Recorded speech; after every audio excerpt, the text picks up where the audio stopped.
I have run into video game preservationists. It's a hazard of the job. Research older games enough and they'll pop up out of nowhere. However, what does video game preservation mean? At first glance, it seems like such an obvious answer, and then once you give it a little bit of thought, you'll realize, actually, it's not so simple at all. In fact, I've made my own assumptions and they turned out to be wrong. And I'm pretty clued in on this industry, so to be so wildly incorrect led me to begin researching. Thankfully, video game preservationists are fairly unsung and remarkably willing to talk, and so I was able to get some of them to give me a tour of the industry that they are so passionate about. I spoke with game developers, I spoke with YouTubers, I spoke with you, fans and friends who answered the call on Twitter. So here's a complete look at game preservation. What is it? What are the problems? What is the future? And why should you care? Greetings, hi, the War Owl greets you. I play video games for my job, and I have for the past 12 years, I think.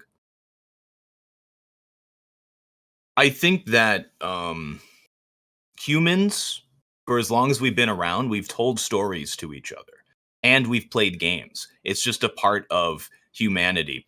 If you think about sports, or if you think about, like, ancient tribes probably kicked a ball around, right? And if you think of what, like, young kids play, they'll either pretend to have swords and be great knights, or they'll play cops and robbers or something. It's something, I think, just within our DNA as humans as we grow up. It's a way as kids to act out. I guess it's not exactly training, but it's like mentally training for the future and kind of a conduit for who we are. Because I think deep down within us as men, there's a warrior in there, right?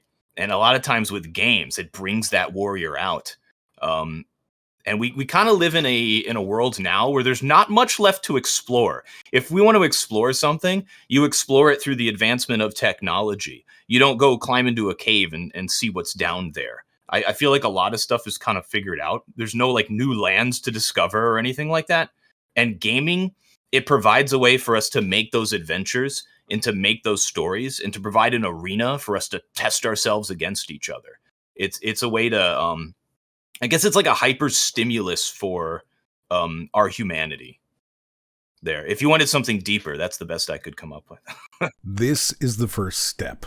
We have to decide on a definition before we can begin to enforce or encourage preservation of games. Well, it might seem to be pretty simple, just, preserve the game, get a disc or a cartridge, and make sure it doesn't get ruined. Boom, done, problem solved. Except, of course not. I don't make short YouTube videos. So, what is game preservation? Is it keeping the physical copy of the game in a form that is physically preserved, essentially collecting the game boxes and game cartridges or discs and locking them away in a cabinet? Or is it preserving a playable version of the game, which is arguably quite different? Is that playable version acceptable if it's not an exact copy, but one that makes concessions for modern technology or obsolete technology? Is a digital version of a game as good or even better than a physical edition? What about the source code? How do you handle MMOs? Is a remaster preservation? Is a remake? How about ports or piracy? Is a YouTube video preservation? How about a Reddit post or a tweet? And no matter what definition we choose, the problems are myriad. There are hardware issues, software problems, meatware and wetware problems, and legal issues. There are so many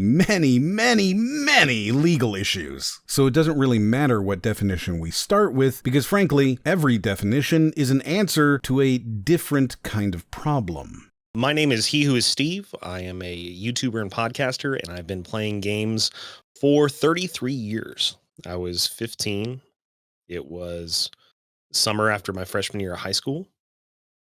My mom, who was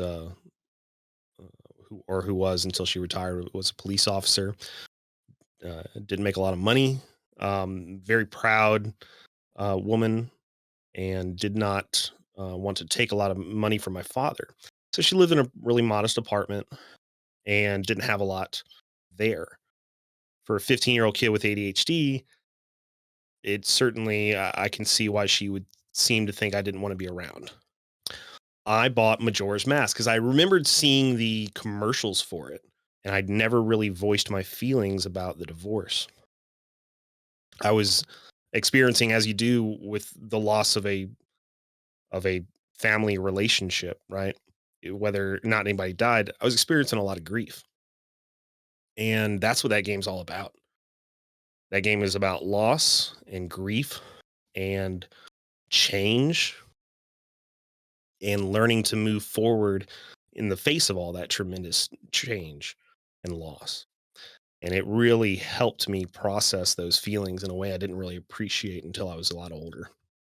However, I know that this is YouTube, and so I am somewhat expected to give you a definition that I will use throughout this video, and one that you can use going forward. We're going to refine this definition throughout this video. You will take this definition, and you will hear the issues I talk about, and the various problems and solutions to them, and you will change this definition in your mind. The end goal is not to have a single all-encompassing sentence that answers everything. It's fluid and it will change, but we can come up with a definition that is usable. So here we go. Game preservation is keeping as much of an original title's experience intact as possible within reason. There are a lot of caveats in this definition. I will revisit the definition at the end of this video, and we can see how this changes and why those caveats are so very vital. My name is Sarah, and I'm a medical student. I've been on and off playing video games for, I think, about 20 years now. There was a PlayStation 2 version of the Da Vinci Code.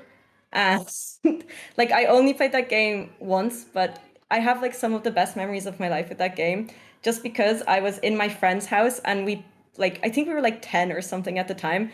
And we played it for 40 hours straight. We didn't even turn off the PlayStation. And, going through and solving the things, we had never even read the book or saw the game. We knew nothing about it. But, it was just so enjoyable just staying up for 2 days and finishing the game. So it was I was in a point of life where I was just really, really so down because I didn't get into medicine. All of my friends went on to university and I had to go to a different school to repeat. So I had no friends. I was feeling really down.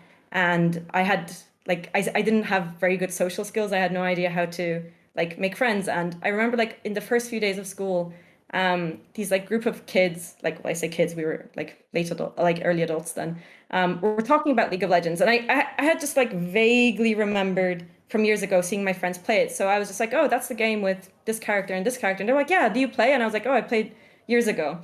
And just because of that conversation, I made friends and they became my group of friends. And yeah, it made the rest of the year so much easier. And I ended up becoming really close with them. And for years, they were my main friend group. And I really think that if I hadn't seen League of Legends, I would have not been able to make friends with them. And I don't think I would have been able to make friends with anyone else in the school. Video games are incredibly complex systems. That might sound a bit trite, however, consider how many pieces make up even the smallest video game. It's not just the parts that you see, but those are certainly part of the package. The graphics, the sound, the music, the UI, the textures, the model, the AI. All of those are part of the game. The box it came in, the manual, if there is one, the price tag, the actual price itself. Each portion of this individually is its own piece of data. The code, the graphics, the audio. Each part is something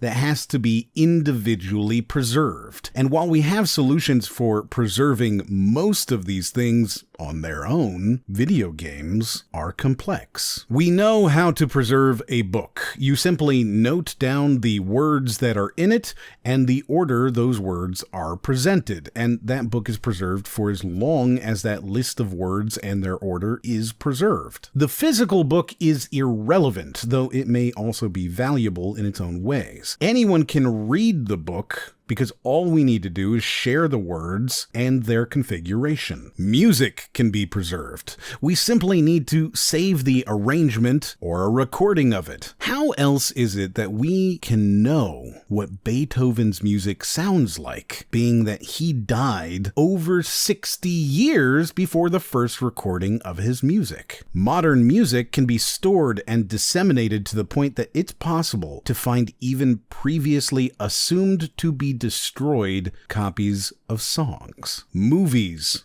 are preserved. There are organizations such as the Criterion Collection that licenses and distributes important classic films. Further, they commercially re-release their collection on new and varied formats, so it's available on VHS, Laserdisc, Blu-ray, and more. Restoration of the film is paramount, helping preserve the original impact of the art, and commentary is included in a Criterion selection as well, further enhancing the preservation by gathering and then distributing data concerning the creation of the film. However, Criterion doesn't do all movies, and the movies it does do are works of art that last on average for a couple of hours. There are pretty big differences between a movie and a game like Metal Gear Solid 4 that not only has over 8 hours of cutscenes, but also a dozen or more hours of interactive content in between those mini movies. Oh, so you want the elevator pitch. God, we're so bad at like consolidating it, right? But really the goal of the foundation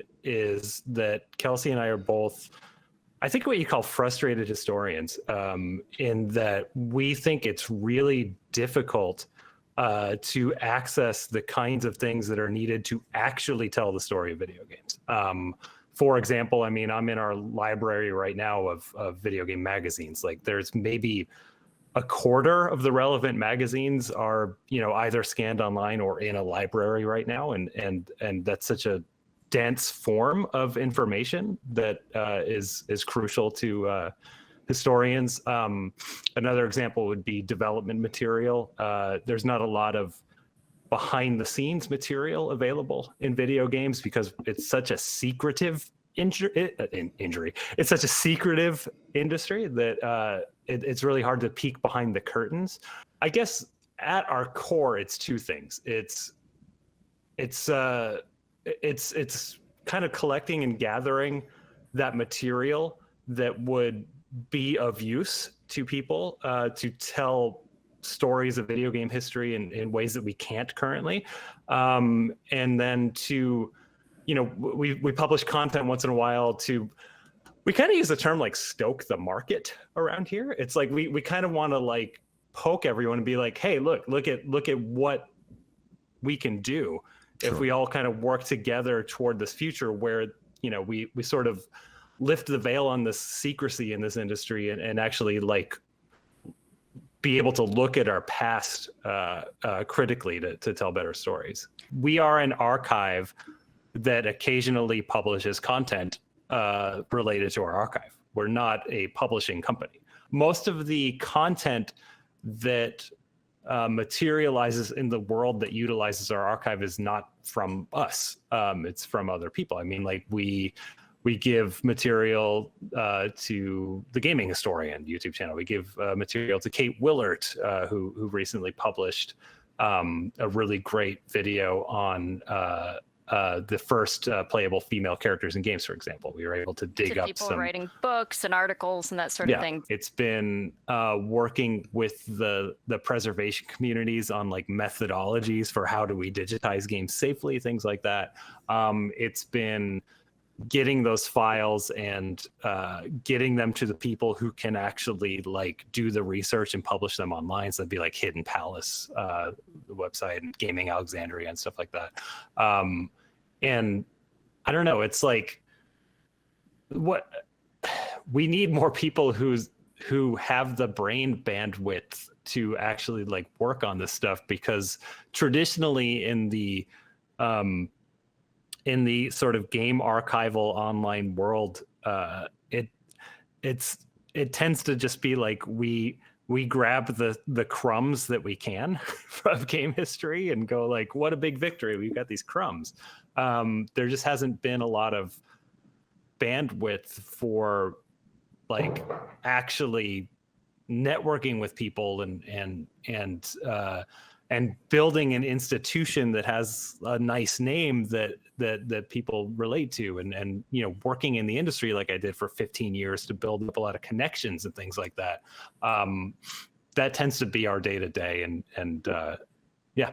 This is only exacerbated by an industry that doesn't seem to place any emphasis on preservation at all. While many examples exist, the two best examples may be Nintendo and Sony. Shortly after this video goes live, Nintendo will shut down the Wii U and 3DS eShops, and Sony has already shut down the PSP eShop and will likely close the PS3 and Vita stores soon enough as well. While those particular closures did not remove any known content yet, if not for a large and concerted effort by concerned members of the community, they would have. Some 36 games on the PSP store alone would have been essentially deleted from existence. These are the most publicized cases, and in those cases, nothing bad did happen. But that doesn't mean it will never happen. And preservation is all about making sure it never happens. Consider the cases where the community didn't win, where games like PT on PlayStation are gone forever, unless you still have it downloaded. Games like Devotion are removed forcibly from your Steam account, and where Titanfall was removed from sale rather than be patched. Or consider the game that has some form of archaic DRM, digital rights management, the process of prohibiting or restricting copying, often known simply as copy protection. Not every DRM is as easy to overcome as the shape of an SNES cartridge, which was shaped in a specific way to make it harder to play third-party games. Some DRMs are pretty invasive, downright destructive even, and as time moves on, they become nearly impossible to remove or fix when they break. There are hundreds of games that are lost forever, simply gone, never to be found again, unless some individual out there finds a copy in a box in a basement somewhere. And even then, the question becomes whether or not that physical copy is usable. Can the data even be retrieved from the physical media itself? And if so, then what? There are costs associated with digital preservation. Low-use storage isn't a huge cost for a billion-dollar corporation, but it's prohibitively expensive for a small preservationist. Old servers and databases require end-of-life data migrations. There's also fun questions about the shelf life of digital media, which is significantly more fragile and difficult to store than paper, and the continuing obsolescence of hardware. How do you preserve an online-only manual with any integrity whatsoever when it links to different websites hosted by different companies, and there's no guarantee that the information on those websites is accurate, unchanged, or even available? But even this isn't the main issue, because if it was just a money problem, money can be found. Instead, it's a legal problem. My name is Arlian. I've been a gamer since probably, maybe like 23 years. I eventually got into computer gaming. That one was a lot of like foster homes. I bounced through the system for a while and through like places where they stick kids, and they'd always have a computer in one of those basically for like where they have all of the kids gathered. And like during winters where it was fucking horrible to like wait outside after like I had a long day trying to figure out, or like a day dishwashing, like after I was done being a dishwasher, and I was just like, well, I can either sit inside like the youth shelter and like get into arguments with people who want to pick on like this scrawny little loudmouth, or I can go to a library and play like Adventure Quest, and more importantly, the mud I was playing. And it gave me an avenue of people to talk to who didn't look down on me for being a street kid. They were just there because, I was a fun person to write with and hang out and chat with. It's actually really helped. Like, when my home life was not great, you can probably guess that since I mentioned there was homelessness there when I was really young. And no, there would be times, you'd get the snot beat out of you and you go to your room to game because that is at least something safe. It was sort of the similar thing with books. It would be like books or gaming, but I would go do something and it would take me somewhere safer. And that was nice.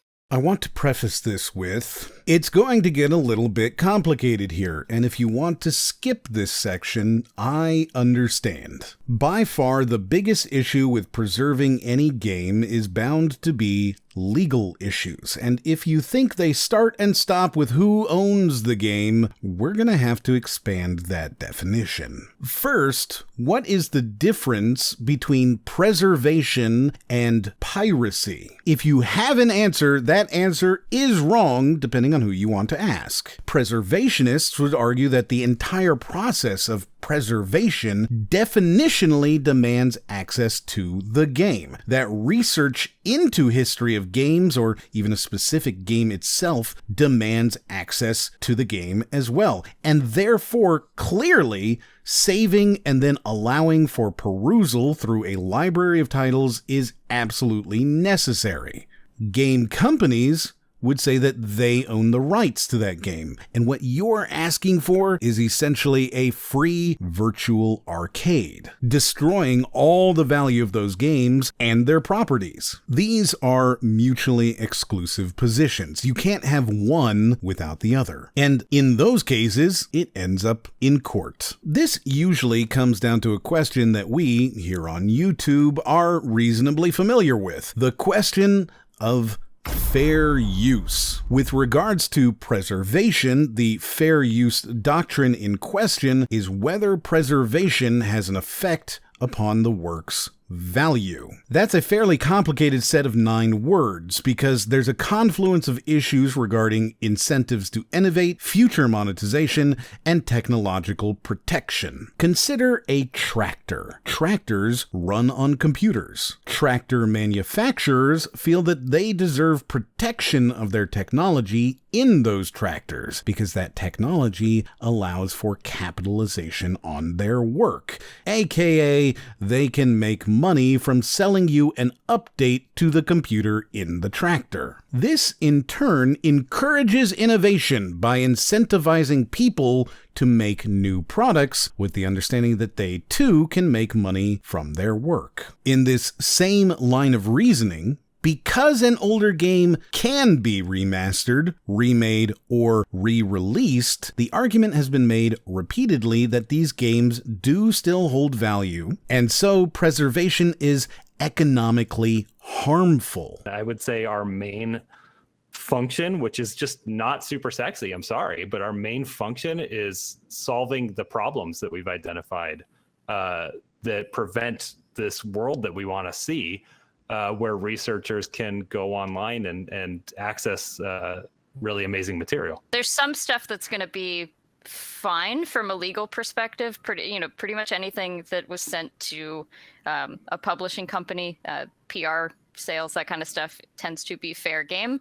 But a lot of the actual video game stuff has not really been tested through like a court of law. Like we don't know what the library exemptions are for source code for game development material until people start suing us. Right. Well, that's not going to happen. No, I know, but like we work with ESA might yell at us, but we've been working with a law clinic, and I mean, again, like Frank said, it's not super sexy. Like, this is still early on, but like there are issues that companies and that the ESA especially might take with sharing some of these materials. So like this is kind of a I don't want to say lifelong. I hope it's not my entire life solving this problem, but like it's a problem, or it's a lot of problems, a bundle of problems that we're going to be working on for a while.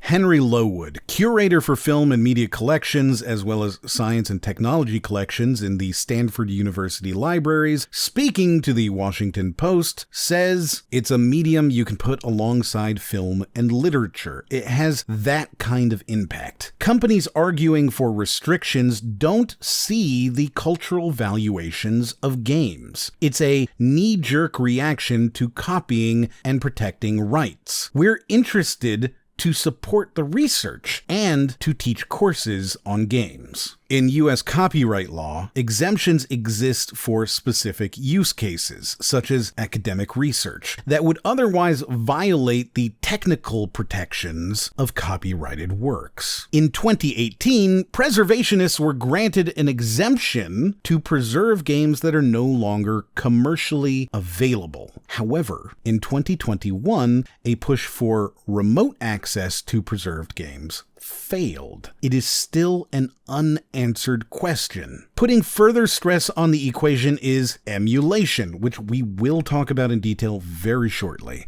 But for now, let's just keep it to this particular question. Emulation materially changes the product by removing or altering the code to allow for the removal of necessary hardware. This, therefore, infringes on copyrights. It's not just for games either, though games are a driving force. It's software preservation in general. Software is a necessary part of research, and in fact, a good portion of researching the past is using the software they used at the time to replicate and reproduce research, which is critical for validation. To extrapolate it out further, imagine the difficulty and legal ramifications of preserving a game where the specific software necessary for rendering the text, images, or video files is also proprietary and requires separate preservation, such as a graphics driver or PDF reader. Copyright law works for books because the words remain the same no matter whether they are digital or not. It's a list of words in a specific order. A video game is millions of lists in thousands of orders, with anywhere from 1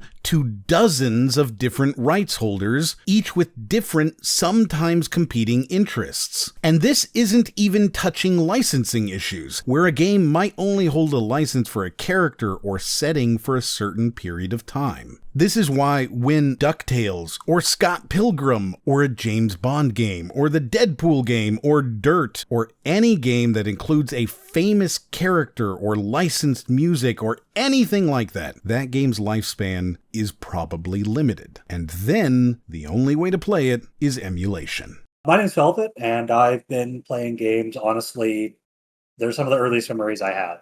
I'm the type to make purchases in game, whether it be for premium currency or unique vehicles or stuff like that.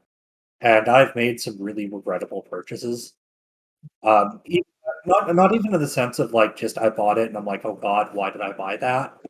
But in the sense of I've harmed my well-being in making purchases inside of this game. So I'll end up making a purchase without realizing exactly how much it's going to be after the exchange rate, and it'll end up being more than I thought it was. And I'm going, okay, well, maybe I'll have to buy a bit less food. And, I can get through the month. I'm probably close to about $7,000 over 8 years. There was a guy who I met that he ultimately led me to a different meeting up with him in real life in the city here, and I've actually been in relationships due to that. It's both the highs and the lows I've experienced because of and through the game. The man that I married, me and him, we played a lot of stuff together at the start. He played War Thunder with me. We did Stellaris together, kind of a bunch of different games. It was definitely something to bond over, but when his taste in games his taste in games shifted over, it became a negative. So we didn't play things. When we went to go play things, we'd play them separately, wouldn't be interacting with each other. And I do think in the long run it was definitely a negative on our relationship. Emulation is replacing or reproducing the function of hardware on a different computer. If you've ever used an Android emulator on your computer, well, it has emulator right in the name, so yeah, you've already used one. Emulation is something of a gray area. Is it illegal to emulate a game? Is it illegal to download an emulated game? Is it illegal to rip your own game and create an emulation? Without looking it up, I would bet you get at least one of these questions wrong. Let's clear it up. No, it is not illegal to emulate a game. Neither is it illegal to rip a game that you own and create an emulated version, a ROM, for personal use. It is, however, illegal to distribute, download, or upload a ROM. This breaks copyright laws. It's the same as pirating DVDs. Now that that's settled, let's talk about the actual juicy bits about emulation with regards to preservation. First, is an emulation actually preservation, or just a copy? And does that matter? If that sounds like a remarkably semantic question, welcome to academia. This is absolutely a curatorial case of semantics, but is an emulated version actually definitive? It is missing half of the experience of the game, the hardware. And there are many people who believe strongly that hardware is an important part of the experience of the game. Using the Sega Activator is part of the experience of playing Dragon Ball Z VRVS. And therefore, if you're not using the activator, well, you're not really getting the experience of VRVS. So is emulation perfect preservation? No. And in many ways, it never could be. How could you perfectly preserve the experience of hardware that doesn't exist anymore? However, preservationists have to prioritize. They can't just do every game ever in existence perfectly preserved on original hardware, so perhaps emulation is just the best option thanks to prioritization. Even then, emulation can't do everything. The Triforce arcade board is an arcade platform designed in partnership between Sega, Nintendo, and Namco, designed to reduce costs, and any game released for it, such as Virtua Striker 4, F-Zero AX, or Mario Kart Arcade GP2, is mostly unplayable today because there is no active emulator that works for it. In fact, the last time anyone worked on Triforce emulation for Dolphin was 2014. This is because there is no official support for emulation from any of the big names. They have no interest in supporting what is, to them, a method that enables the illegal piracy of their intellectual properties. Of course, that doesn't stop them from monetizing it when possible, as with the Wii Virtual Console version of Super Mario Bros., which used a ROM Nintendo seemingly downloaded from the internet. It is my belief that emulation and the laws surrounding it are taking too short a view. Emulation isn't for today, though obviously we who live today are the ones planting the tree, but we won't be the ones to sit in its shade. Emulation is for the future. We are creating and caring for an inheritance that belongs to the future. Copyrights inevitably end, though Disney fights to stop that. Eventually, every single game you have ever played will be in the public domain. Eventually, these ROMs won't be piracy. They'll just be public domain games. And when they are, will there be a game to play at all? Or will it just be lost forever? Someday, some kid will have the legal right to go onto the MatrixVerse and cerebload a copy of any game you've ever played. But that right will be useless without the software and some way to run it. Emulation is the best way we have to ensure that this inheritance actually makes it to that future. My name is Mark. I've been podcasting, playing games, and being a general nerd all my life. I woke up one morning, and I was like 6, 7 years old, and I couldn't move. Like, I felt like anytime I tried to move my body, it was pain. And then one day, my parents showed up with an NES, and they plugged it into the TV in front of me, handed me a controller because I could move my hands just enough to right in front of me.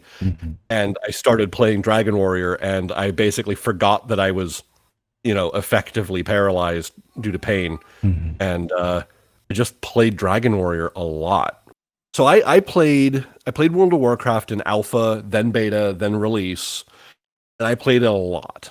I had to slave away for hours to get my first gold piece, and getting another bag, to add on to my collection from what I was given as a starting character was a feat at the very beginning of the servers, And there's that part of me that's like, oh, everyone should have to go through that. And it's like, well, no, that's not nice of me in the least to be like, everyone has to grind away in whatever is provided. They should be given cool stuff to do cool things with. MMOs. Boy, oh boy, how the falcon do you begin? Let's just throw out a couple of examples and examine how incredibly awful it is to try and preserve an MMO. Let's start with Destiny 2. Regardless of your willingness to call it an MMO, let's just briefly consider how you could begin to preserve this game. It's currently live. You can download it, and yet how do you begin to preserve it?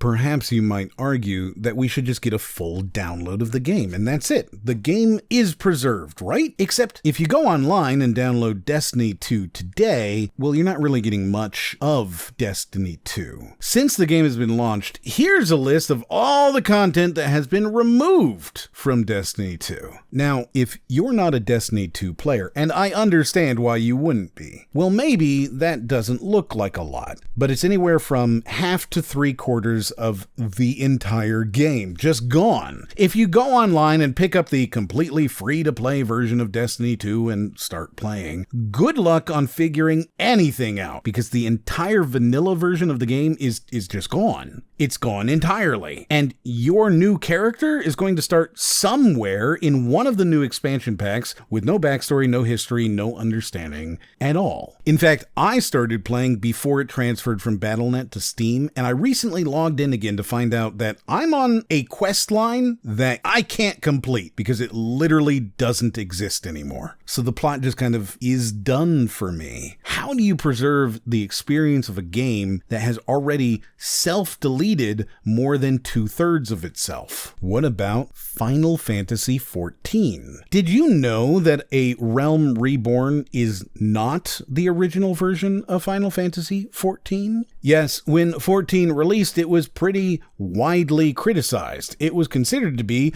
pretty awful, and no one really liked it. So they rebooted the game entirely and launched A Realm Reborn about 2 years later. If you go online and play Final Fantasy XIV today, that's not the original version. By a lot of people's definition for game preservation, that original version is the version that should be preserved above all others. This then leads into the fun question of how do you even begin to preserve an MMO? If we wanted to preserve World of Warcraft, what is the definitive version of that game? Is it the version that's available today? Is it vanilla? Is it Wrath of the Lich King? Or Cataclysm? Or Battle for Azeroth? Breaking it down further, which patch is the ideal version? If we decide that Warlords of Draenor is the perfect, most ideal version of World of Warcraft, and that's the version we're going to preserve, do we preserve version 6.0 or 6.1 or 6.2.2a? Let's say we decide to keep version 6.0, and now we know what version of the game we're going to preserve. Now, how do you play it? Well, you can load up the client, but there's no servers to connect to, so we'll host a private server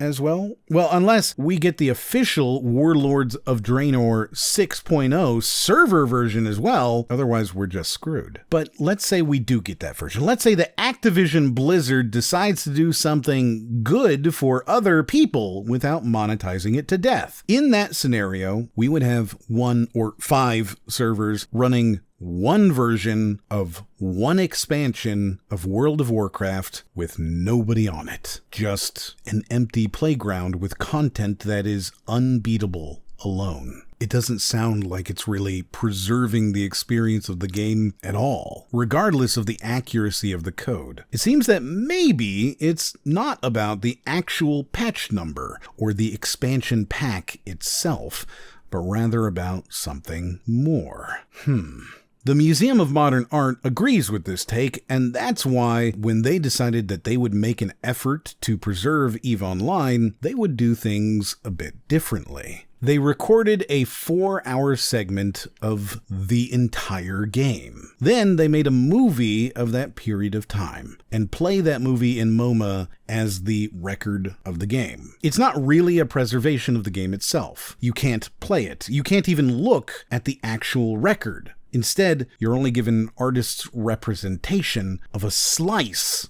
of a single day in that game. My friends call me Rush Online, and I've been playing video games since I was probably about 2 or 3, and yeah, that would be World of Warcraft. I still play that to this day. I mean, it's so weird to say it out loud, really, but that's like a game that taught me how to socialize. Coming into that guild and kind of coming out of my shell, and managing a guild is probably harder than like my actual job. And I manage, my job is managing like enterprise customers that spend millions of dollars on my product.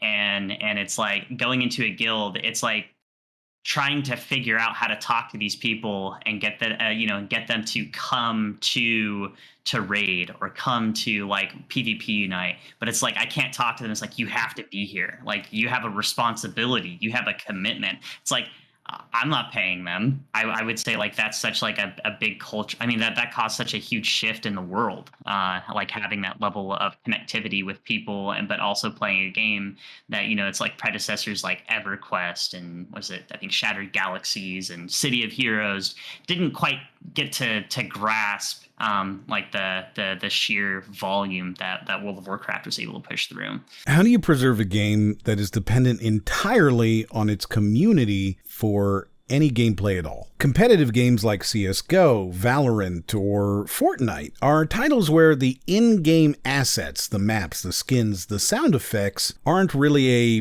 particularly important part of the game's experience. Certainly they help, they enhance the experience, but they aren't the core. In many ways, playing CSGO or playing Fortnite is only tangentially about the actual game. It's a contest against other human players in the world, and the game is merely a tool. It's the chosen battlefield. They can change the game, they can alter the skins, they can completely change the sounds, and yet the experience doesn't change almost at all. These are games where playing them 20 years in the future is not the same as playing them today, regardless of whether they continue to exist as live games or not. They will evolve from today until their death, and after they die, there's no real reason to play them again. Nothing about the experience of playing CSGO is something you can replicate on an empty server alone, nor can you really replicate it even on a full server of people who have also never played, because it's all about the experience. It's about the community. Preserving CSGO is preserving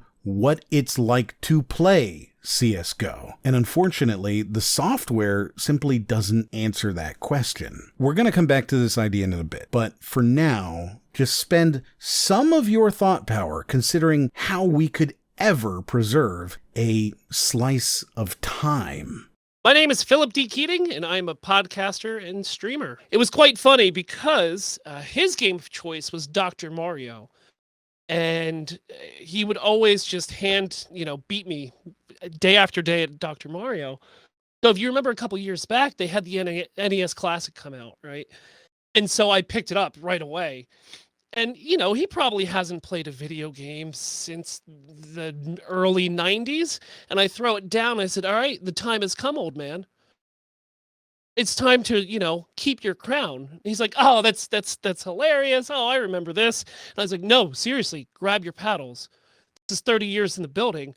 I'm taking you down finally.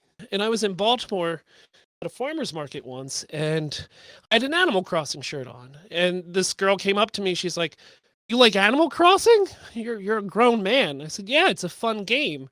She's like, kids at school say that I'm not a gamer because I play Animal Crossing. I said, is it a video game produced by Nintendo? She's like, it is. I said, then you're a gamer in my eyes.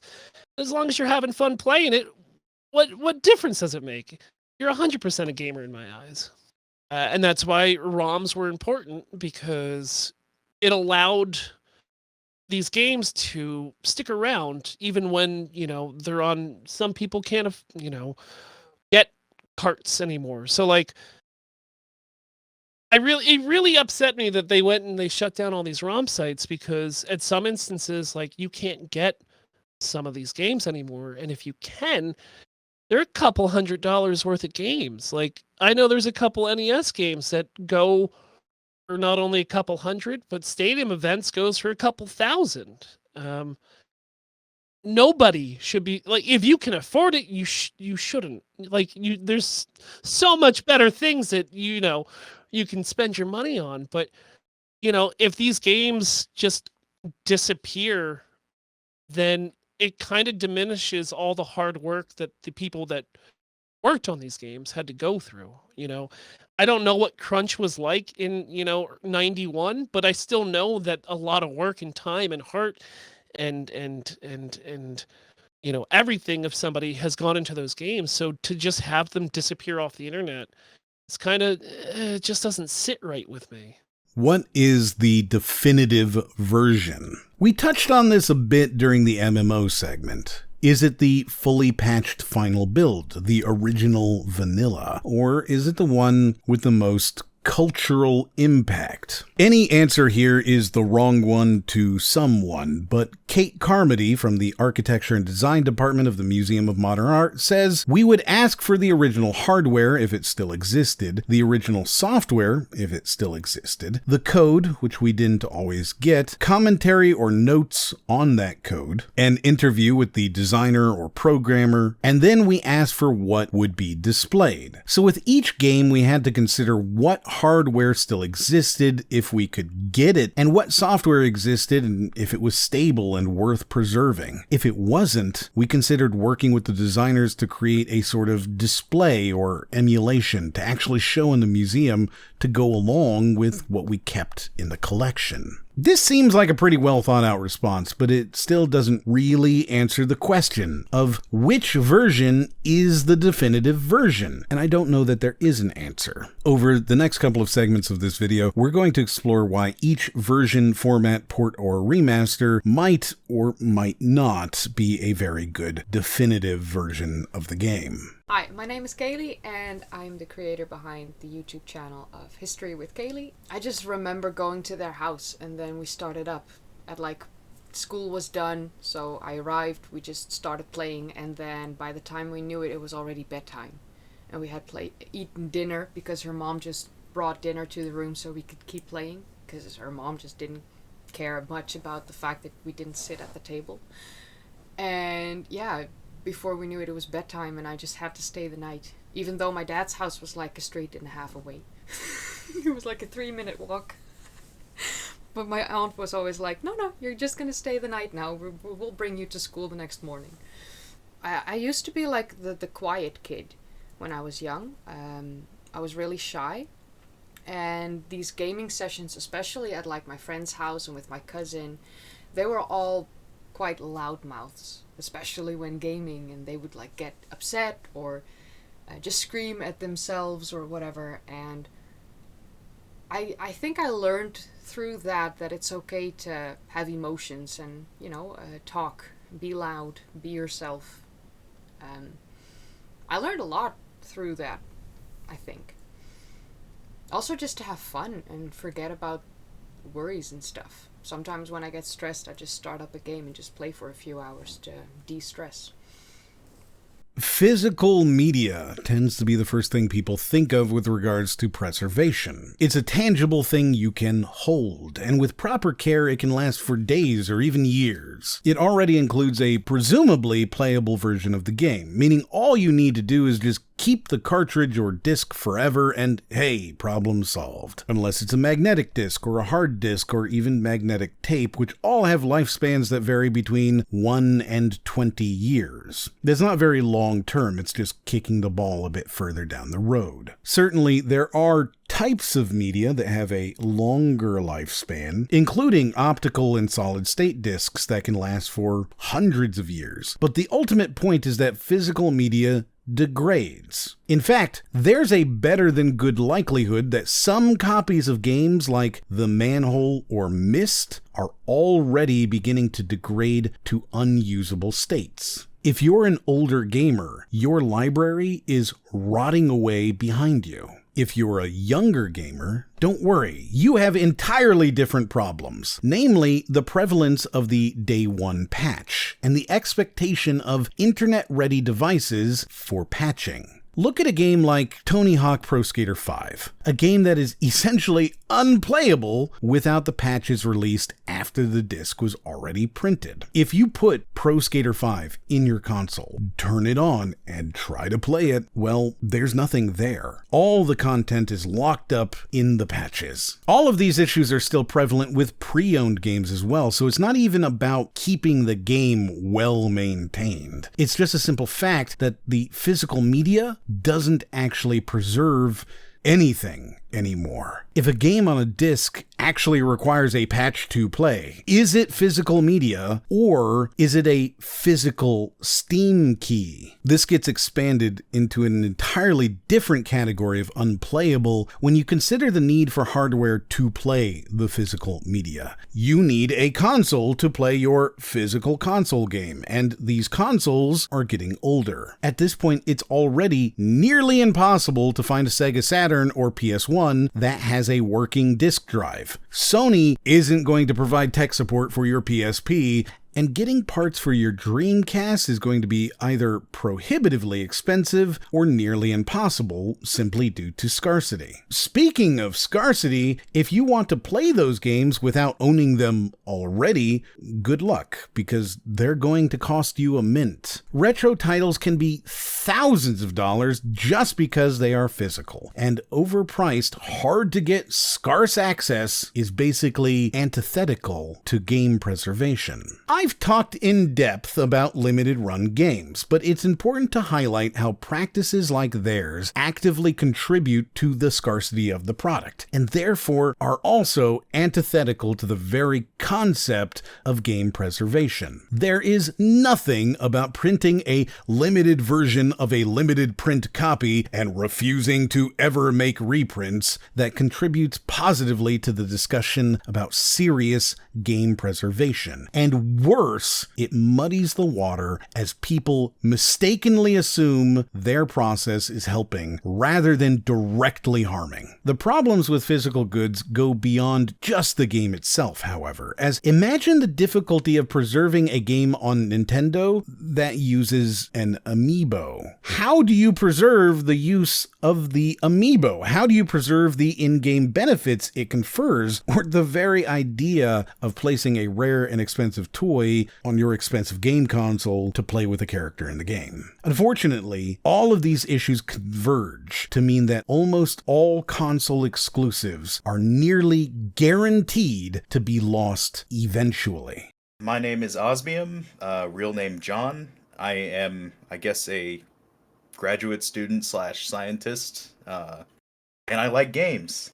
But playing Counter-Strike basically gave me a really difficult thing that I could set my mind to, and I learned how to practice and how to really master something.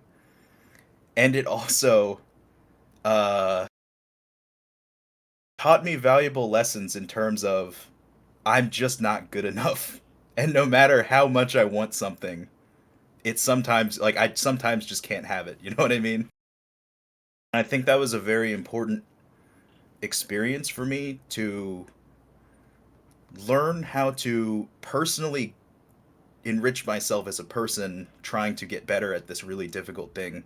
In high school was when I was super, like, basically, I wanted to be the best player in the world, basically. And I played all day, every day to that end. I got really depressed my performance in school went down, my performance in game went down, and I basically had to come to terms with that, like, it just wasn't going to happen for me. And I know that sounds like dark and like a really negative thing, but I don't view it as a negative thing because I think it was important for me to understand that. To, I guess, understand that, like, not everyone can do anything they want, basically. My name is Justin. I've been playing games since I was like 4, 5 years old. And I'm now 25, so that's 20 years. I was very socially awkward in that, like, Harvest Moon playing GameCube games in my basement by myself phase. And I would say that I learned how to talk to people and, like, be personable when I joined that community, which is weird because people usually from the Smash community, not to shit on people from the Smash community, a lot of people from the Smash community are very socially awkward. But for me, it forced me into situations where I would go to tournaments. There's like 50, 60 people at these tournaments. You're going to have to find somebody to talk to. And you find someone, you're like, hey, you want to go play some matches? We sit down at a setup and we start talking and we start playing. So, like, for me, it helped me really start to get used to, like, talking to people and, like, being like, so why are you here? How you doing? Like, how long you've been in the community? And just, you start talking, you start to get to learn to, like, know people and stuff like that. My friend and I played Persona 4. And my friend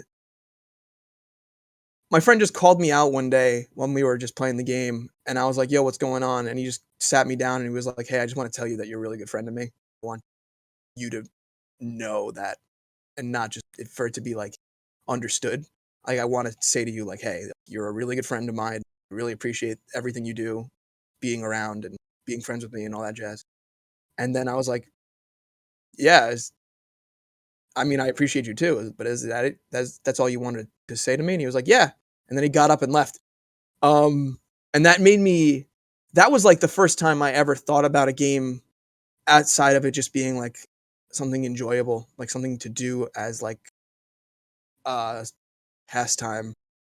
I was like, wow, this game really had an impact on my friend that much where he wanted to call me out and be like, hey, just want to let you know, I really appreciate you. Digital isn't necessarily better, though it has completely different problems. Most of the issues in digital preservation fall into one of 3 categories: either failing to back up the product at all, artificial software limitations, or licensing. And yes, I said failing to back up the product. Let's look at BS The Legend of Zelda. You're forgiven if you've never heard of this entry in the Zelda franchise because it was exclusively delivered in episodic format via satellite download in Japan in 1995. Every week, you could log in and download that week's Zelda adventure, including orchestrated music and voiceovers. Then, the next week, you'd download the next week's adventure and the previous adventure was overwritten. Unfortunately, that meant it was gone because Nintendo didn't seem to save it either. That means that if you want to play BS The Legend of Zelda today, you're going to be playing one of the later episodes that someone stopped playing and never overwrote with a new episode. At least in this case, you can actually play some of the game, because there's also loads of games with artificial blocks disallowing you from playing them at all. Whether it be the latest GTA 5 not allowing you to play the PS5 version without paying for another copy, or the original Xbox game you want to play but your console won't support it because they didn't implement backwards compatibility. But don't worry, PC gamers, you're not going to be left out this time. You've experienced worse. Consider Games for Windows Live. If you've ever bought a game that had GWL built in, you can't play that game anymore. Even if it's on Steam. It's broken. forever. Now, some companies like 2K did go back and patch GWL out of some of their games, such as BioShock 2 Minerva's Den. But this is the exception that proves the rule. Perhaps you might be able to find a user-made mod that fixes it, or maybe you'll find some unofficial patch, but chances are that you're just kind of screwed. So, which is better, digital or physical? It's a question of whether ownership of a physical product, regardless of the false ownership of the product on it, is comforting to you, or if you just accept that they're all just licenses for digital games anyways. Ultimately, though, you're still going to have to count on someone else to fix that game once it's permanently broken. Hi, I'm Ben. I run a Twitch channel with my wife, and we met playing video games. One friend that I made was playing it, and I was at a brand new school desperate for friends, and so I was like, fuck it, I'll install this weird game. And I liked the game and the experience it provided, which was this kind of freeform cooperative storytelling, role-playing kind of thing, with the graphical interface, so it wasn't as boring as like a Merc chat room. I spent a ridiculous amount of my life on that game and met some of the most important people in my life on that game. Like, if it hadn't been for that one game in particular, it's not just my best friend and my wife, but that led me to move from Canada to the US, to get married, to buy a house, to start myself on the career path I'm currently on, to be a father. Like, none of that happens without that game. The golden grail of preservation, then, might be the source code. With the source code, you can make changes to the actual code of the game. Once the source code is compiled, it becomes uneditable. Those .exe files are just compiled source code, but it's a one-way street. You can't figure out the source code from the .exe. That means that without the source code, a lot of the most difficult bugs in a game can only be fixed by the game company that has the source code, which isn't usually considered a high-priority task. This is why modders can only take a game so far. There is a point where the problem is simply not able to be fixed externally, and at that point, the problem becomes permanent. Releasing the source code is a huge step towards improving the lifespan of that game. Obviously, you can already imagine the complaints. If they release the source code, how can the game company monetize it ever again? Releasing the source code would enable gamers to compile it themselves and never pay. It would irreparably harm the financial viability of the game and the franchise forever. In 1997, id Software released the source code for Doom, just 4 years after release of the game. I think it's probably pretty fair to say that releasing the source code for Doom did not affect the franchise's lifespan or viability for sale. In fact, Ultimate Doom has over 1 million paid owners on Steam, and there is no reason they couldn't have compiled it themselves for free and played it on their toaster. People are traditionally willing to pay for other people's labor, and they're naturally kind of lazy. That means that if you're willing to do the labor, you can charge for it. Imagine that. Additionally, it's probable that having access to the Doom source code is actually, part of the reason why it's so prevalent. It's everywhere, even on thermometers and a chainsaw. But it wouldn't be there if id hadn't released the source code, and that would be a shame. This neatly ties into open source games, of which there are basically none, but which there could be many. Again, people are lazy. If you provide a paid option on Steam and then use open source methods to produce the game, I'd be surprised if even 1% of your player base chooses to compile it themselves. And that 1% are going to put your game on a chainsaw. I don't know. Let's say you're writing a book on. Okay, here's a game I investigated pretty thoroughly. The Secret of Monkey Island. It's my favorite game of all time. If you are writing a book about how that game was made, what do? Right? You can play the game, of course, which is fairly easy to get. You can go on eBay right now. You can pirate the thing. I think you can even you can buy it digitally on a lot of platforms right now, even. But that's just telling you the game. You might, if you're lucky and you can round them up, you might have access to the people who made them and their memories. But what you don't tend to have is the actual raw material of the game, the actual source code for it.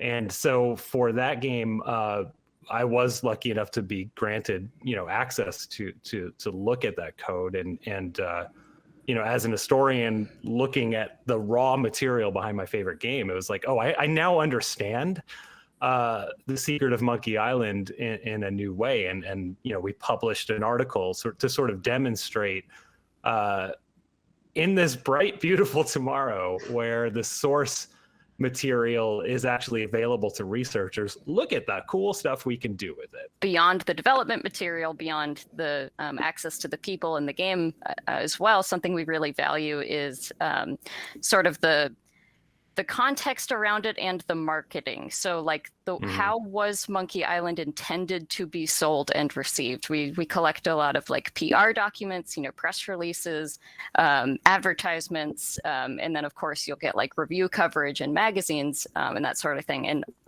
all of those things are needed to kind of understand the full, the 3D view of what's going on with any given game.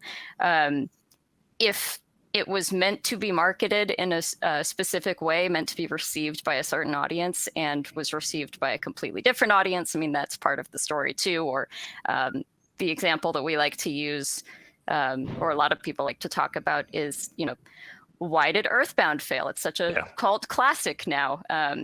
Well, if you go back and look at sort of the context of the time, it's being shown alongside all of these the beginnings of 3D technology. So this is something that just already looked really old. And when you see it in that context, it makes a lot more sense than, just, oh, well, the marketing was bad. They said this game stinks. So of course, no one would buy a game like that, Understood. Yeah, I mean, we actually provided that for a documentary on Earthbound, which is cool. Like we pulled out actually every English language review that we had at the time. I think we were missing one.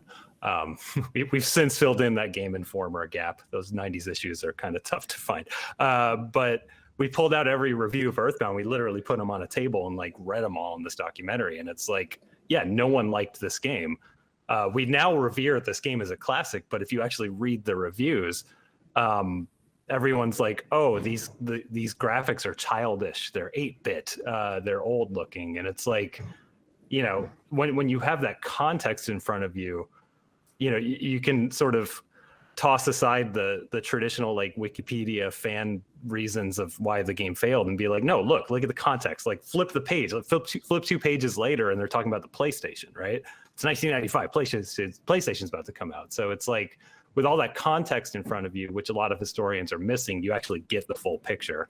I feel like the Video Game History Museum is kind of on the forefront of this in terms of having some kind of standard that, all major developers kind of will adhere to, where if not providing the code and the assets directly to the museum or to some kind of third-party offsite location, that they're going to do their best to maintain it on their end. But I mean, it's only an agreement, and it's only as good as the company that adheres to it. So there's no law that says you have to share your source code or even maintain it. But in to Larry's point that he mentioned earlier, I think that just as an industry and as an art form and as something that we want to continue, I think it's in everybody's best interests. Yet, a lot of times we go and we talk to the original developers or the company that had that produced the original version of the game, and we'll go searching for the source code. And they will just shake their heads and say it wasn't preserved. No one knows where it went to. No one knows what happened with it because we just didn't think it was going to be that important. So when we start tracing, the question often comes up: who owns the game? What parts of the game do they own? Very common for the music for a game to be under a completely separate licensing agreement. whether the characters in it are owned or not.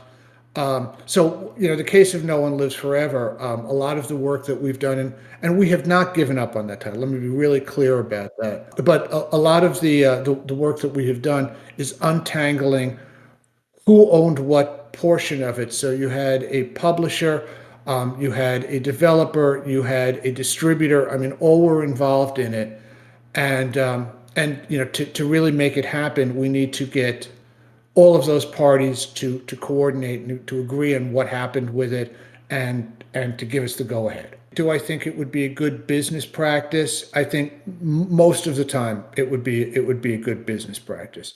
Do I think that that they should be in any way compelled, or that people either finding and releasing the source, or abandonware is something that we should say has a certain legitimacy? I'm going to say no. I strongly believe that an artist, and I think game developers are a subset of artists, own the works that they have created. I mean, that's just I just believe that it's your option whether you want to publish the book or burn the book that you have just written. I think you own the picture that may be hanging in the Louvre, or you may decide to toss on the trash heap. I think that those are your rights, and I think that that's something that people really need to understand. Another benefit of that, of course, is that you've got a whole generation of people that have learned the technology and that have created modifications and expansions and other games based off of that. And that's all collective experience that's going to go towards just making our hobby and the thing that we love even better. In the case of Half-Life, which ran on a modified, I think, was it Quake 2 engine? We got things like Counter-Strike, and we got things like Team Fortress and Team Fortress 2. And those are standalone games that have, brought joy to millions upon millions of people. And, I think a lot of that could be traced back to, some of that original code being released by id, that made people inspired to do their own thing. My name is Flannel McMantle. I also go by Mick or Michael, whichever you prefer. I had started playing games since I was about 4 years old and started on the N64. My parents had a rule that if we had a gaming system, we could only have one at a time. And this was around the time when the Wii came out, and we were like, oh wow, all these new games, of course we'll trade in the N64 for the Wii. And I've been regretting that trade ever since.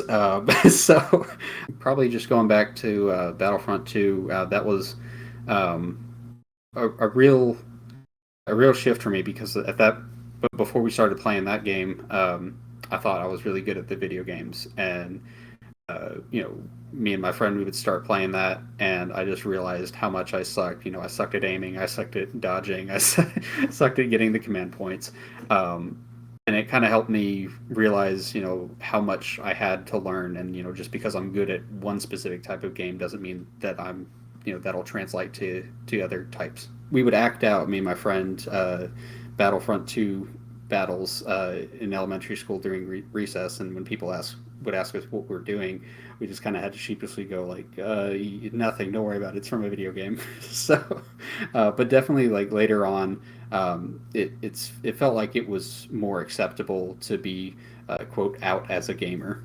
Recently I was talking to a professor that I kind of wanted to do a PhD in their department, and I just vaguely mentioned something about the headset, and they said that actually they're trying to break into research in VR, and they're looking for students who are familiar with using the headsets.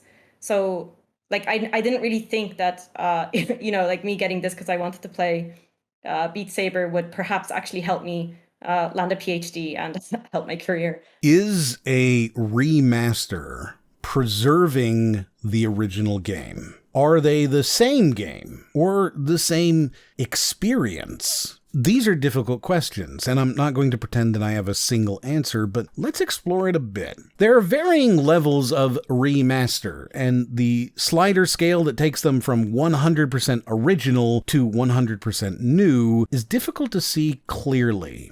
I liken it to the ship of Theseus. If you have a boat and replace one board at a time, at what point does it become a new ship entirely? On one side, you have what is similar to the colorization of older movies. Games that are given a fresh coating of paint, but are otherwise nearly identical to the original. On the other, you have the remake, a completely different game entirely. Yet some people will say that a remake is a faithful preservation of the original game if it's done spiritually and experientially the same. If you are playing a game in 1995, that game is going to make you feel a certain way, and you'll remember it a certain way. If a remake makes you feel that same way and fits those memories of the original experience, then can you say that it faithfully preserved the essence of the game? After all, you wouldn't likely feel those same feelings playing the 1995 version 30 years later. Where you fall on that scale is very personal, I've found. There's a contingent of players who will say that a remake is always preferable because you can always, quote,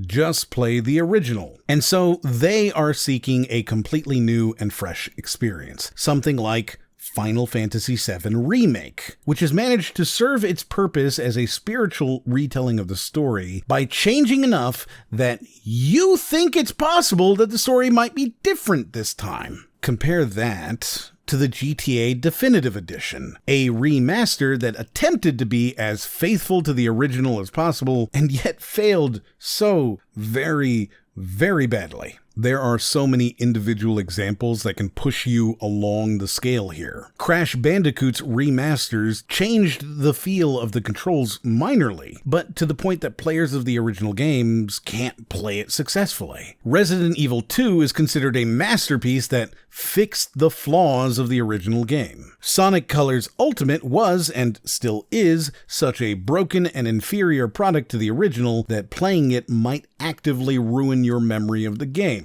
Pokemon Let's Go Eevee changes the entire plot of the original Pokemon Yellow so that you can experience what the future of the area would be like, creating a whole new universe to experience. Warcraft 3 Reforged slaps a new coat of paint on the game and also tacks on a bunch of terribly anti-consumer practices, but then WoW Classic allows you to experience the original parts of a 20-year-old game that you missed. In order for us as an industry, but even more than that, as a culture, to have a perspective on where we're going, we need to understand, where we've come from. And that's not only the preservation of the games themselves, but to me, when I talk about games preservation, I also talk about the history of some of the giants that created the whole cultural phenomenon. We're not looking to create a monopoly. We believe that our work is of sufficient quality that it can stand on its own merits. That even when people have an alternative of, well, there's a different version of it, I think people are still going to be drawn. Our fans are still going to be drawn to the work that Night Dive does because of the quality and the effort that we put into it. In some cases, we're trying to expand on this a bit more. But just as an example, when we did the re-release of the original System Shock and its enhanced edition, we not only kept the unaltered original as part of that package, but we also took the source code that we found and we made it open source. So we made that available for anybody to download and to explore and to research or to modify or whatever. And I think that's, probably the most we can go, the farthest we can go in terms of our own preservation efforts.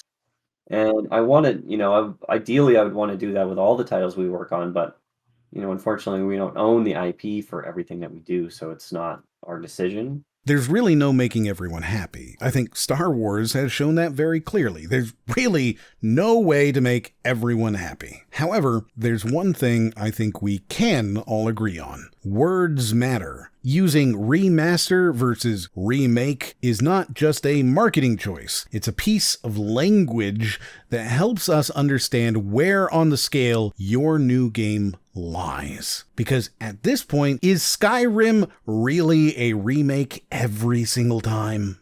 Hello, my name is Anthony. I go by AntDude on the internet, primarily YouTube, and I've been playing video games for basically my entire life. I'm a big emulation stan. I think game preservation just means that if a game is not readily accessible for purchase in a decent way that is comparable, if not superior, to what was released in the past, then you could find I won't say every, but you can find mostly every game that's ever been created somewhere online and have it playable with just the right amount of tweaking. The scenario that people fantasize in their head that they want to be a reality is that every game is available that's ever existed ever at the push of a button on a console. People will get disappointed at the Nintendo Switch Online service, at the PlayStation Network service, and they want all these different games available to them at the push of a button. And I know behind the curtain, business-wise, that is not a realistic thing to expect. That's why I'm an emulation boy. And I think the people who really want to dive back and play those older games anyway are also some of the hardest of hardcore people. So accessibility in the sense of I would like more people to play some of these games that defined specific generations. A lot of those games aren't just readily available. You're not going to see random oddities that are expensive NES games like Panic Restaurant just randomly just come back. I don't see that happening. But I would recommend it for someone who wasn't an enthusiast. But the ratio of enthusiasts versus people who just want to play the latest and greatest, I think social media would have you think it's greater than it is, but it's a fairly small minority. So accessibility is nice, and I think the hardest of hardcore should look into different options instead of expecting the big companies to satiate them. If a company has their game in their archive and they don't have any licensing issues that they would run into if they were to release it, then they should, because they already have them, and there are plenty of emulators ready to go to just pop them up on we're in a situation currently at the time of this where there are Nintendo games from NES and Super Nintendo that are not released on the service. What are we waiting for? The PlayStation Network, Sony is very slowly trickling in the games that they own, and they're not handling the emulation properly. I also know the business side of things is when those older games are available for purchase, they don't really get purchased as much as people expect them to. That's why the Virtual Console service is not a thing anymore. It's not because Nintendo doesn't want money. It's because when given that option, it's not viable at the end of the day financially. From everything I can gather, that's why even Xbox, who everyone praises the backwards compatibility program, eventually stopped because it wasn't financially viable for them. You get good buzz, but I don't know if you get good sales. But if a company themselves has the games that they can put up on a service with no licensing issues, I would say that obligation, sure. Because at that point, I don't think they're losing anything. You just throw a ROM up there and then you get some extra bucks, is my thought. Let's add one last extra bit of confusion when we're trying to determine which version of a game is definitive. Which port do you choose? MoMA had exactly this discussion around Tetris. They wanted the 1989 Game Boy version of Tetris since they felt that was the biggest cultural impact, but were convinced to use the 1984 Soviet Electronica 60 version that Alexei Pajitnov originally coded the game on, because the constraints of that device are what defined the game. It had no graphical interface, so the game pieces were designed with brackets, quotation marks, exclamation points. And even still, this had to be recreated on a modern OS X system because the Electronica 60 is too fragile and difficult to find. At that point, was the recreation really helping illustrate the dialogue between constraints and creativity, or Or was it merely a performative video, no different than a YouTube video? My name is Jay, and I am a YouTuber, and I've also been playing games for pretty much the past 20 years. I wasn't doing very well in school. I was losing a lot of friends at the time just because people distance apart. I broke up with somebody who I thought I cared about a lot at the time, and I just ended up not really caring. And it was very upsetting for me personally, just because I wanted it to be okay. And then the game that I ended up playing, and I ended up playing several times after, was The Legend of Zelda Majora's Mask. And I don't know what it is particularly about it. Everybody's depressed because the world is going to die, so like we're just gonna keep moving forward kind of deal. And then that you go back in time, and then everything is still the same. So it's like, in that aspect, me thinking that what if I didn't do what I did, it like helped me cope with the fact how everything was going in my life, that if I did rewind time, it would more than likely end up just being the same outcome anyway. Definitely helped me feel like my feelings were validated almost, even though these NPCs had absolutely nothing to do with me, had no idea what was going on in my life, and they had a million other problems. Like it helped validate how I felt. My name is Ian. I actually just recently started up a YouTube channel with one of my friends, but I've been gaming since I was a wee little kid, like probably 6. Pretty much just going through these stories where they ask kind of hard questions that at the time I didn't know how I would answer. And so I kind of grew up with these ethical and moral questions that these games put forward. And it really helped me realize that not everything's black and white. There's complicated answers to a lot of things. It's code on a screen, basically. Like there's just something so profound about that. It was one of those moments where I realized how important good storytelling is, because it can make you feel those ways about things that are not real. YouTube and Twitch represent a very interesting piece of game preservation that tends to be overlooked. YouTubers are providing experiential preservation versus the more material preservation that we've been looking at so far. Consider again CSGO or Destiny or City of Heroes. Games where after the game is stopped, you won't be able to go back and play the experience yourself. How then can you preserve it? Well, one of the ways that you can do that is to preserve the aura around a game. You can, with YouTube videos and Twitch streams, find and experience a game that is impossible to play. Similar to how a news article will help preserve the experience of going to a live event, a YouTube video can help preserve what it was like to play those games during the period of time that people actively played it. You can't really go play Battleborn anymore. You can't experience the heyday of StarCraft 2. You won't get a chance to try out Lawbreakers, but you can go watch a video or 10 videos of people doing exactly that. You can see the hype around the game. You can see the tactics and strategies. You can see what the community was like and how people interacted. It's a living document for our games, both good and bad. The rage compilations and the emotional moments, both. It provides an archive of the behavior of the players and how people use the games. Like a live stream, the point is that you're there live experiencing it. I think having that VOD last for a long time kind of defeats the purpose of that. It's something special in that moment. Now, of course, there's people who are going to take it and like preserve it and like scientifically put it into a thing and dry it out and be like, this is flour from the Precambrian era, which is cool. I appreciate that as well. As I'm not saying that my streams are beautiful. I honestly just do them for fun, to be honest. My YouTube videos are the main thing, which is something that stays around for a long time. But yeah, it's like a flower. It blooms, you appreciate its beauty, and then it dies. It's gone. Like, that's all gone.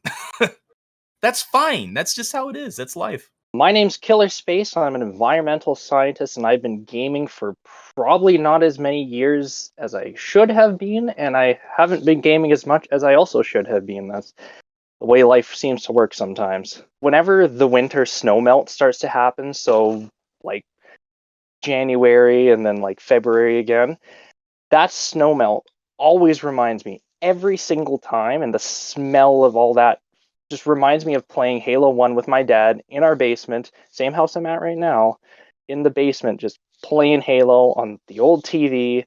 And especially, and this is, I don't know if it's just the snow relation, but especially Assault on the Control Room. That, it just, whenever I get that snow melt, I always just think immediately to playing Halo back when I was a wee lad. I'd stay up, late playing Black Ops 2 with friends and stuff. Friends that people I'm still friends with to today. Like, I've known them for 9 years now, and it's like insane, actually. Another friend I made at college, I made because we had the Dark Souls connection to talk to, and he's like my best friend. We still talk. He still comes out here every so often, and we hang out as much as we feasibly can as working adults. So my name is Jeff Wheeler, and I don't know how we should preface it. I'm a voice actor, I guess.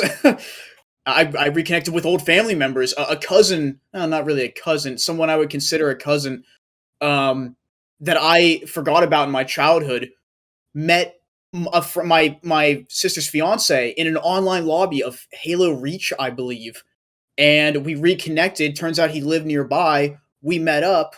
Second or third time visiting him, his mom goes, "Are you Jeff?" I'm like, "Yeah." Is your dad Jeff? I'm like, "Yeah." She goes, "Oh, hon, I'm your aunt." I'm like, "Excuse me?" So I'm like, I look at him, he looks at me, and she's like, hold on. She goes into the back room, pulls out this photograph of myself and her son, which we're only by marriage related. A photo of myself and her son playing something. We could see the controllers. It was Nintendo 64, but we couldn't see the TV screen. But there we are, plain as day, just playing something.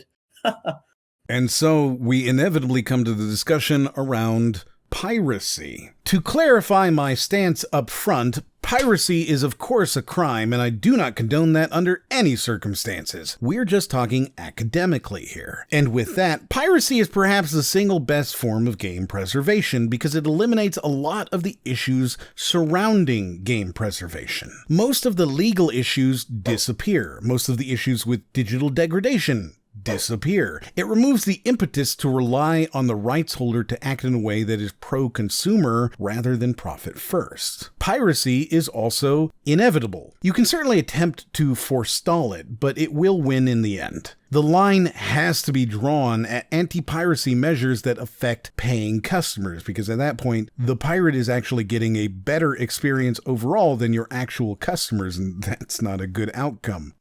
Before GOG and before Night Dive and before any of the other great companies that have kind of taken up the effort to do this, I think that, credit where it's due. The people that were maintaining the abandonware, websites and all that software and even providing just a small amount of support to get it running on current systems at the time. I mean, it's admirable, and I think as long as nobody got sued, I think that it was probably the best chance and best case scenario for game preservation. Certainly, when new games come out, I think it's also their responsibility to remove them from download. However, there are some cases like we just previously discussed where a remake of a game will come out and it'll completely kind of sidestep the original and remove it completely. And I think that there's still a case for preserving those in whatever way we can, whether that be legitimately or not. As I said in a recent interview on that topic, if I have my car in my garage and I don't start it for a number of years, that doesn't mean that you should feel free to come in and take it. I got in a very heated debate with one of my bosses over DRM. They wanted to add, I think it was like Secure ROM or something like that to this title that we've been working on, and I was like, do not do that. You're only going to upset the paying customers because it's not going to stop the pirates. The That's first right. thing they're going to do is circumvent that and release a version of our game that is going to be running perfectly without any performance issues, without any obstructions, and it's going to be the way that we intended it but they're not going to pay for it. And I lost that debate, or I lost that, I was, again, I was a lowly artist at the time that didn't really have any kind of pull. But I remember going home and paying for I think it was an EA title at the time, and I just couldn't get it to work because the DRM was blocking the access to the game. And so I pirated it so that I could play it. And I've always felt very strongly against DRM. And piracy has been a way for me to enjoy games when I otherwise couldn't, whether I could afford the game or not. In a lot of cases, people pirate games just because the monetary side of things, like they might not be able to afford it. And it's my hope, at least optimistically, that if they play a Night Dive title that they acquired on the Pirate Bay or whatever, and they really enjoy it, that when they are or capable or they have the means to buy something from us, that they will. And so that's kind of our way of gaining and winning over customers. It's just by making a high quality product, because said it's inevitable it'll end up on pirate sites, and there's only so much you can do to battle that without it becoming an inconvenience to the people that are paying for it.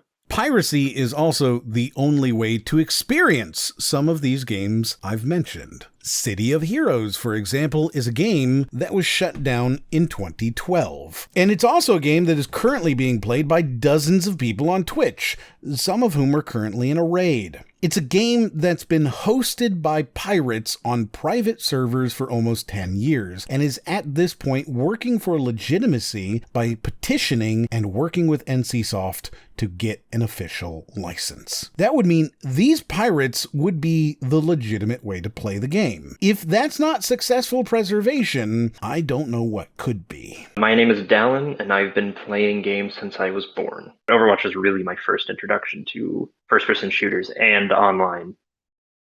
And it was during a not great time in my life when I found it. I was coming out of some pretty rough stuff, and it gave me something to put my energy into. I picked up Overwatch in 2018. Just randomly got in a group with someone. She added me as a friend, and now in August I'm going to her wedding. She's one of the few people I actually spend time talking to outside of work and my wife and my family. So yeah, she's pretty important. My name is Sadi Andic. I'm 24 years old and I'm a video gamer. It continually impacts my life by taking away my time. Of course, a game of League of Legends, that is roughly around 40 minutes. So if I play several games in a row, I have less time for school or other activities, and that alone already affects my life negatively, I would say. I mean, it's a double-edged sword. It has its positives and negatives. Inherently, it's not the game's fault. It's my for not having organized my time better. So I don't see the fault at the game. I see it at myself. With all that in mind, the real question that I think maybe doesn't get asked enough is what games are even worth preserving? And in fact, is preserving games a worthwhile endeavor? There are a lot of games in the world. Perhaps, just perhaps, not all of them are worth dozens of man-hours from several researchers and academics across the world to preserve. Perhaps even some of them aren't worth preserving at all. This comes back to the question of what is the definitive version of a game, and I sometimes think it's fair to say that there isn't one. Cultural impact is perhaps the most important part of game preservation, in my opinion. Games that people played and that affected their lives, changed who they were. Games that meant something, instead of reaching for some nebulous idea of every game ever. Also, in what may shock nobody who's listened this far, I don't think there's a huge value in preserving the physical media. The box is not the experience. So, is it even valuable to preserve games? And yes, my answer is unequivocally yes. The stories that people have shared with me, the emotions, depression, happiness, friendship, learning to socialize, and how games helped them become better leaders, spouses, and more. Yes, video games are worth preserving. I am Luke the First, my online name. I am a jack of all trades with all sorts of little stuff, and I like to game ever since I was a wee lad. I kind of grew up in a kind of a strict household religious upbringing, so my mom, besides Tetris, did not like video games at all. And then with my dad, it happened every now and then just when he wanted to get a game system. Try to get access to what games I could. Obviously, there was a fine line between E and T at that time. Me just being a little tyke and just the limitations of what games I could play. I slowly started collecting my own collaboration of games as best as I could, keep it lock and key from the parents and whatnot. It was difficult with that upbringing to share any of the co-op experience and, of course, trying not to get busted. It took a very long time, even when I was still living in my parents' place, even when teenager years. It was just kind of like that, no violence, no magic type of thing. And I slowly got them to warm up to Halo, so that made it a little bit more easier. Hey, my name's Wolf Son. I am a YouTuber who's been playing games since freaking who knows how long, since I was a kid, I guess. Dang, it's been a while. That came out around the time I graduated high school. I was having some not a great home life at the time. And I was expecting another Metal Gear game, and to watch the mortality and like the end of Solid Snake's journey, along with other characters that I'm not going to go into because spoiler stuff, but to watch that go through with that and feel that also in real time, it was euphoric, honestly, to the point where I actually wrote my senior paper on the ending of Metal Gear Solid 4. I was not expecting to love Metal Gear Solid 4 as much as I still do. And having that at a time that I was going through, this big transition in life, it was incredible, but also bittersweet. While we're funded enough to sustain and keep the lights on and stuff, we're still in sort of the early growth phase of what this is supposed to be. Typically an archive like this is funded by a very wealthy person, like a Paul Allen from Microsoft, who funded quite a few archives in Seattle. Or there's like a trust, right? That someone left behind, like the Strong Museum of Play. They're mostly funded by a trust left behind by Mrs. Strong, the Kodak widow. And then in other countries, they do a better job of the government actually funding these things. Imagine federal art grants. I mean, my God, how awesome would that be? The point is that, like, yes, there is a physical location. Is it awesome? Not yet. And it's because we are starting this essentially from scratch, because we have to. I mean, like, Kelsey and I are both the kinds of people who it's like, we're doing this no matter what. Like, even if we're not getting, well, as you know, I mean, I talked about this earlier. I did this as a volunteer for over 4 years. I mean, it's like, even if we're not getting paid, we're going to figure out a way to do this because there's so much work that needs to be done.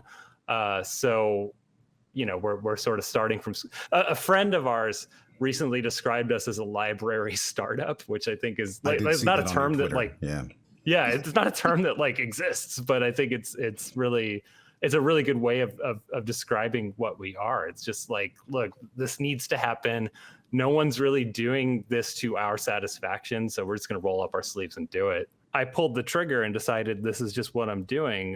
It was a family decision with my partner. We were fortunate enough to be in a financial situation where she's making a pretty decent salary, and I live in Oakland, which has rent control, in a very cheap apartment. So those combination of things meant that my wife basically encouraged me to go do what I'm obviously going to do anyway. Like we didn't get too much into like, and there's no reason to, but into like my backstory or anything. But it's like, I've been doing this over 20 years. I recognized very early on, like, oh, this is my cause. This is what I'm here for. This is what I do. And it was really not until like 5 or 6 years ago that it's like, we should formalize this. We should put a different name. Like so much of my preservation work throughout the years of like putting unreleased games on the internet and stuff like that, of a lot of my, history based journalism has just been, hey, there's this guy Frank you should talk to, and I recognized pretty early on that I should say I recognized a little bit too late that it's like, this guy Frank doesn't really have the long-term sustainability needed for this kind of work. We make enough revenue now to pay 2 employees. You're looking at them, and to pay our office rent. And it's basically like, we're not a hugely funded organization. We're not shy about that. It's like, look, we have to build one block at a time here if we're going to be around forever. What we're sort of missing from the traditional archives world would be like larger research grants and things like that. Yeah, I mean, just kind of standard nonprofit stuff. We're just missing what a lot of the larger nonprofits have, which is, something more institutional, right? Yeah, just, major donors and backers who give, $1 million a year or set up a $1 million trust or whatever. So yeah, I came upon this entire concept because of my video on limited run games, wherein I had stumbled across what appeared to be an unscrupulous series of events connected with staff members of LRG, YouTubers, and members of the Video Game History Foundation. I included my original questions and concerns in that video, though I have since used the YouTube editor to remove that segment entirely. Thanks to Frank Cifaldi's and Kelsey Lewin's willingness to come and be interviewed by someone who they had no reason to assume wasn't a malicious actor trying to smear their life's work. And thanks to that interview, thanks to their willingness to explain, I came away with an actual understanding of their work, because I didn't really know what game preservation was beforehand. Over the course of an hour, they managed to explain what they do, how they do it, and the problems and issues inherent in it. But the one I came away with more than anything was that game preservation has a PR problem. Ask almost anyone what game preservation means, and they'll either give you a confused, or with some time, they'll say that it's preserving the game in as close to an original approximation as possible. But we've seen that either isn't possible with many games, isn't preferable with some, or is actively counter to the end goal of preserving the experience. After speaking with Night Dive's Muckety Mucks, I gained a better appreciation for the corporate side of the equation, which has to be a part of it. Any solution absolutely must have the IP owner buy-in. Without a solution that the owners of these games and properties are willing to share in, game preservationists are potentially criminals. And of course, the huge number of people who donated their time and effort to me a huge favor and undertaking that generated hours of interviews. I am only sorry that I could not show every piece of every interview. And I will upload them all as an unlisted playlist in the coming week after editing them to remove sensitive information. My name is Vincent Abenizio. I've been playing games, the closest thing I can think of when I was around 6, 7 years old. The one thing that was obvious to me that I wanted to really do was with Halo. That really got me interested in space exploration, all that. Just not even with just the Forerunner stuff. It was just what humans were doing then. The concept of humans being spread out all across the cosmos and how it all interacted in science. And I was like, I really want to get into that. My name is Otto. I just like playing video games. The main one that had an impact on my life would, funnily enough, be World of Warcraft. Through it, sort of the social aspects of that game, with raiding and having a guild and that sort of thing. Back then, when I was 16, 17, I didn't speak my thoughts much in real life or when I'm playing online. But I made some friends, joined a guild that raided, and through talking together on TeamSpeak, through playing those games, I just became a lot more willing to sort of speak my mind. And which first just occurred on TeamSpeak with them, but then sort of flowed from there to the rest of my life. That's where I was able to externalize how I thought about that, because I'd never previously had to. I'd never had to like take the way I thought and express it, or like make it sort of clear against an opposition. Game preservation is keeping as much of an original title's experience intact as possible within reason. Let's go through this definition. Keeping as much of an original title's experience intact means to try to provide the person playing the game as close to the original feelings that the game evoked in original players. It means that, yeah, Final Fantasy VII Remake is a better way to preserve the game than a repository of every single World of Warcraft patch. Keeping it as intact as possible means that the core essence of the game should be protected. Preservation attempts that fail completely to understand the reason people love the original game in the first place, well, they're just wasting everyone's time. And within reason, well, we have to give liberties to how people achieve this preservation. A pirated copy of a game is better than a YouTube video. An emulated version that runs on modern machines is better than a physical box with a rotted disc inside. There are compromises to this, until we get to the point that companies are part of the solution and working to help solve it. And we must be forgiving of those compromises. Thank you so much to my patrons who helped make this video a reality, and I'll see you on the next one.